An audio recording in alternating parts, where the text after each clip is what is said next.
Challenge 19e siècle, 31 jours, 31 poètes. Et vous l'avez sans doute remarqué, alors que je suis angliciste de formation, on n'avait pas encore évoqué de poète de langue anglaise. Et donc nous voici au numéro 5 et j'ai choisi William Blake. Je ne pouvais pas ne pas inclure William Blake dans cette sélection de 31 poètes du 19e siècle. Et là c'est dans l'édition Norton, dans laquelle il y a une partie des planches reproduites, puisqu'il est très important de se rappeler quand on lit Blake, même quand on le lit comme ça sous une forme imprimée,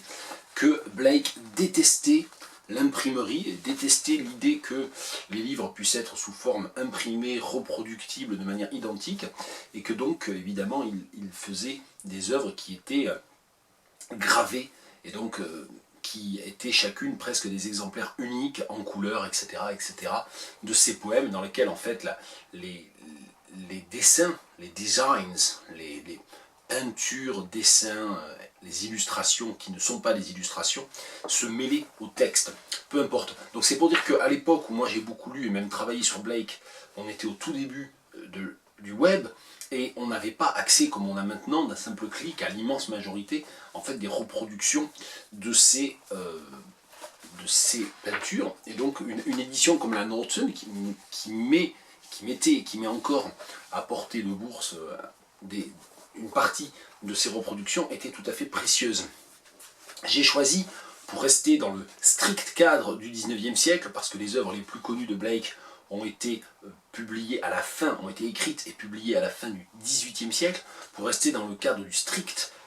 19e siècle, et aussi pour lire un texte qui n'est pas toujours très connu, j'ai choisi un extrait du très grand poème épique que Blake a écrit en 1804 et qui s'appelle Milton, et dans lequel en fait il fantasme et il hallucine totalement une figure parallèle à celle en fait de la figure historique réelle du grand poète Milton. Il est donc ici question de Milton. Le he du passage que je vais lire, et c'est tiré de la 14e page, plate, c'est Milton. Then, on the verge of Beulah, he beheld his own shadow, a mournful form double, hermaphroditic, male and female in one wonderful body, and he entered into it in direful pain. For the dread shadow 27-fold reached to the depths of direst hell, and thence to Albion's land, which is this earth of vegetation on which now I write. The 7 angels of the presence wept over Milton's shadow, as when a man dreams, he reflects not that his body sleeps, else he would wake. So seemed he entering his shadow, but with him the spirits of the 7 angels of the presence entering, they gave him still perceptions of a sleeping body, which now arose and walked with them in Eden, as an 8th image divine, the darkened, and the walking as one walks in sleep, and the 7 comforted and supported him.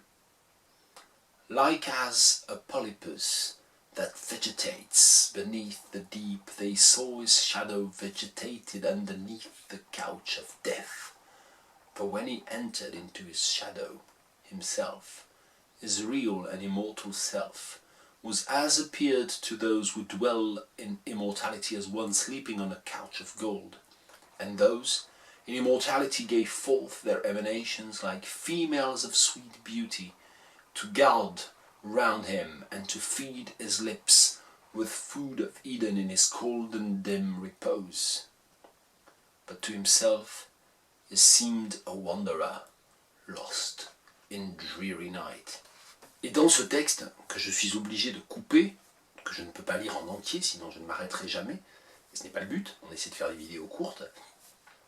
dans ce texte, on a déjà une sorte de préfiguration de toutes les théories de la sexualité freudienne notamment, mais surtout on peut se rendre compte que 200 ans avant les conceptualisations du queer et de la non-binarité, eh bien Blake proposait une vision non-binaire de Milton, ce qui est évidemment tout à fait, comment dire, sacrilège ou singulier, et ne correspondait évidemment pas du tout à la vision sociale, religieuse, normative et normale à son époque. Voilà, c'était William Blake et on continue demain avec le numéro 6, surprise.